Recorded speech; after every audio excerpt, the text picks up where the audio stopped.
नमस्कार. अनुभूती टॅरेटच्या या यूट्यूब चॅनलवर तुम्हा सगळ्यांचं स्वागत आहे.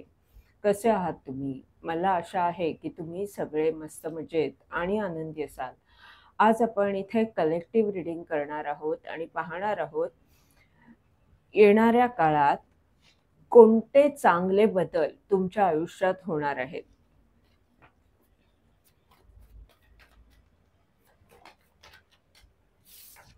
पहिलं कार्ड आहे स्ट्रेंथ कार्ड. हे कार्ड सांगते की ज्या काही समस्या आहेत तुमच्या जीवनात किंवा आत्ता ज्या गोष्टी तुम्हाला अवघड वाटत आहेत, त्या तुम्ही शांतपणे हाताळताना दिसत आहात. म्हणजे तुम्ही शक्तिशाली बनत आहात. मानसिक शक्ती तुमची वाढत आहे. अनुभवाने तुम्ही संपन्न होत आहात आणि तुम्हाला कळतंय की नकारात्मक ऊर्जेला किंवा अवघड स्थितीला कसं हाताळायचं.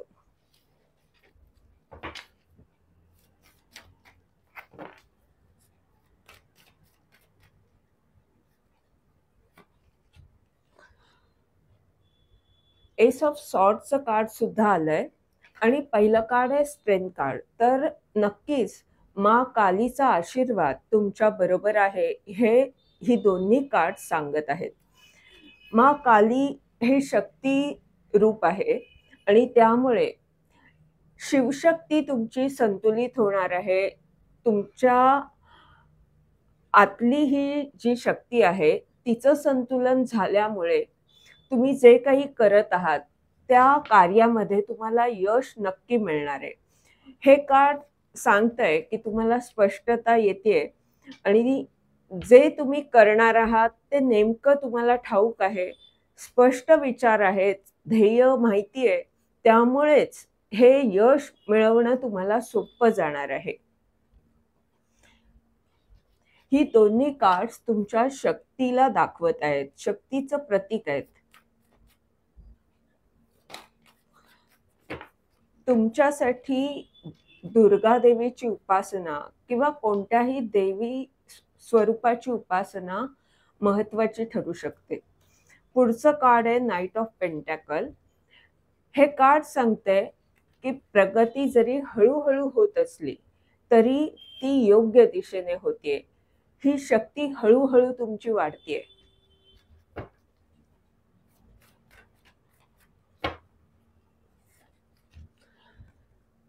एट ऑफ पेंटॅकल्सचं कार्ड सांगतंय की तुम्ही अशी प्रगती करत आहात. तुमची प्रगती अशी उंची गाठत आहे.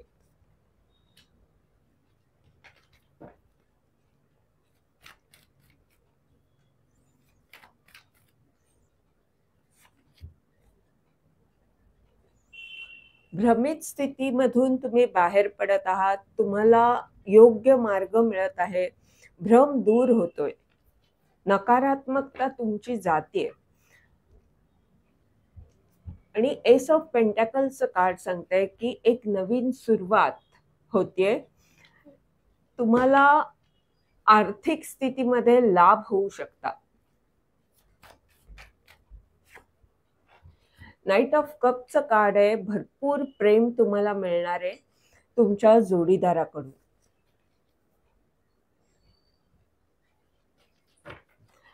आणि स्ट्रेंथ कार्डच्या खाली नाईट ऑफ कपचं कार्ड आहे. हे कार्ड रोमॅन्टिक ऊर्जेला दाखवतं, जोडीदाराबद्दल सांगतं, त्याच्या प्रेमाबद्दल सांगतं. आणि हे कार्ड जे आहे ते शक्तीचं रूप आहे. म्हणजेच काय, तर तुमची शिवशक्ती संतुलित होत आहे. शिवाय हे कार्ड जे आहे ते हे सुद्धा सांगतंय की हे प्रेम तुमची ताकद ठरत आहे. तुमच्या जोडीदाराकडून जे तुम्हाला प्रेम मिळतंय किंवा जी व्यक्ती तुमच्यावर खूप प्रेम करते, त्याचं प्रेमच तुमची ताकद ठरत आहे.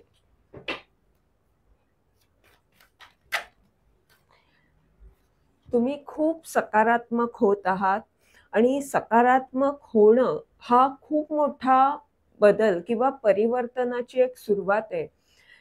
तीच सगळ्यात महत्वाची आहे. एखाद्या बीजाप्रमाणे ही सकारात्मक ऊर्जा आपल्या आयुष्यात महत्वाची असते. ते बीज जर चांगलं असेल तर पुढे वृक्ष मोठा होणार.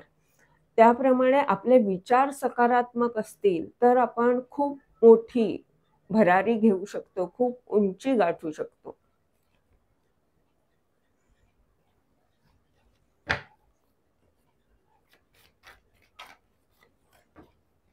आणि एस ऑफ सॉर्डचं कार्ड आणि त्याच्या खाली सन कार्ड, ही कार्ड्स काय सांगतायत की तुमचे सकारात्मक विचार तुमची ताकद आहे.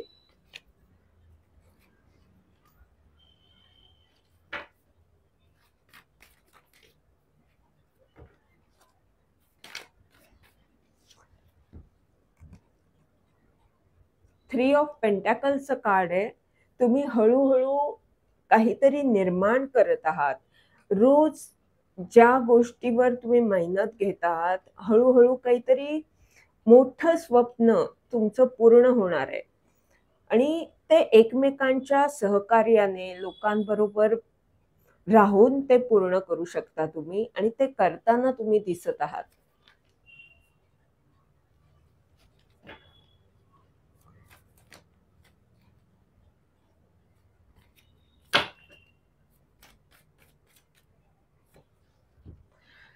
टू ऑफ कप, जसं आधी म्हटलं की तुमची शिवशक्ती संतुलित होते.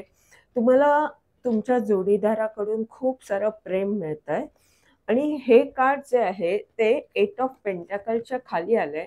तर ही जी तुम्ही उंची गाठणार आहात ती तुमच्या प्रेमातून गाठणार आहात, तुमच्या शिवशक्तीच्या संतुलनामुळे गाठणार आहात किंवा तुम्ही संतुलित आहात आणि तुमच्या जोडीदाराकडून तुम्हाला खूप सारं प्रेम मिळतंय किंवा तुमच्याकडे जे ज्ञान आहे ते तुम्ही इतरांबरोबर शेअर करत आहात. तुमच्याकडे जे प्रेम आहे ते तुम्ही इतरांना देत आहात. त्यामुळे तुम्ही समृद्ध होत आहात. त्यामुळे तुम्ही उंची गाठत आहात.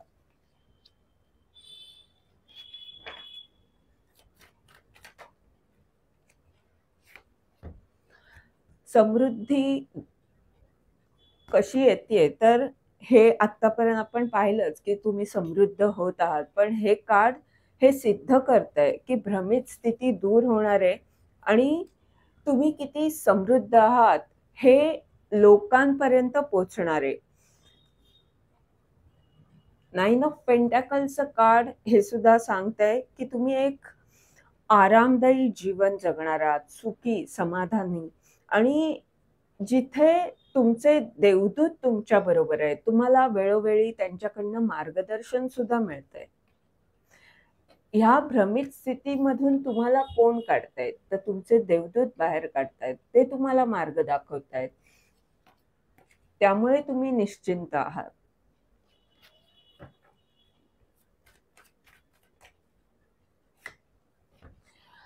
सिक्स ऑफ कपचं कार्ड सांगताय तुम्हाला खूप सारं प्रेम तुमच्या व्यवसायात, म्हणजे तुम्ही जे काही प्रोजेक्ट सुरू केलेलं आहे नव्याने किंवा इतरांचं भलं व्हावं, इतरांचा उपचार व्हावा या दृष्टीने जर तुम्ही काही करत असाल, नवीन करायला घेतलं असेल तर त्यामध्ये तुम्हाला खूप सारं प्रेम मिळणार आहे किंवा हे तुमचं स्वप्न असू शकतं जे आता पूर्ण होणार आहे.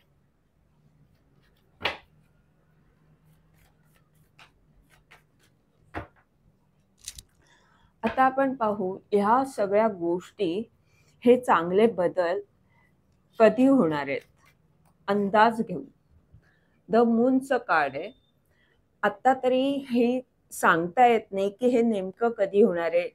जशी तुम्ही प्रगती कराल तुमच्यावर आहे. तुम्ही सकारात्मक राहाल तर तुमच्या आयुष्यात हे चांगले बदल लवकर होतील.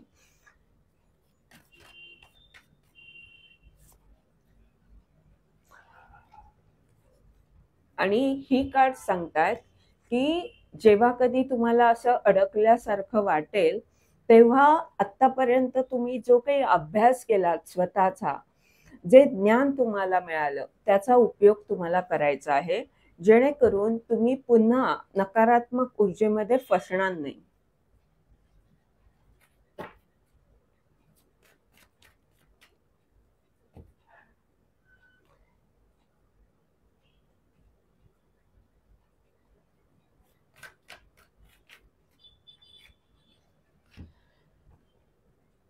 10 ऑफ वँडची ऊर्जा सांगते की तुम्ही जी काही मेहनत करत आहात, ते आत्तापर्यंत एकट्याने तुम्ही करताय किंवा बराच मोठा प्रवास तुमचा झालेला आहे, जिथे तुम्ही हा भार उचलत-उचलत आता इथपर्यंत येऊन पोहोचला आहात. तर ह्या बाबतीत काय सांगितलं जातंय, की या स्थितीचा ही जी काही मेहनत एकट्याने तुम्हाला करावी लागतीये, तिथे ह्या स्थितीचा अंत होतोय. तुमचे देवदूत तुमच्याबरोबर आहेत. तुम्ही एकटे नाही. तुम्हाला असं वाटतंय, की तुम्ही एकटे आहात. हा भार तुम्हाला वाटतोय, पण हे काम सोप्पं कोण करतंय? तर तुमचे देवदूत करतायत.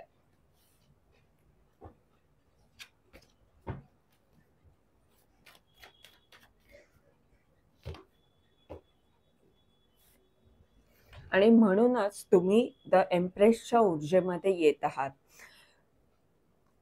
तुम्हाला तुमच्या देवदूतांनी अनेक गोष्टी शिकवलेल्या आहेत.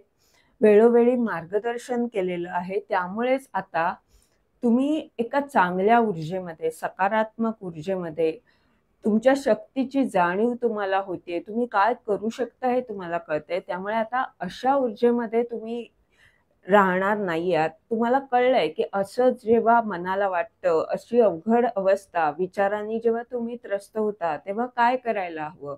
त्याचा अभ्यास तुम्ही केलेला आहे. त्यामुळे निर्णय घेणं, जिथे 2 वाटा येतात आणि कळत नाही, की काय करायला हवं? इकडे जायला हवं की तिकडे? तर तो निर्णय तुम्ही आता अचूक घेऊ शकता आणि म्हणून तुम्ही एम्प्रेसच्या ऊर्जेमध्ये येत आहात. तुम्ही अधिकारी व्यक्ती होणार आहात, जिथे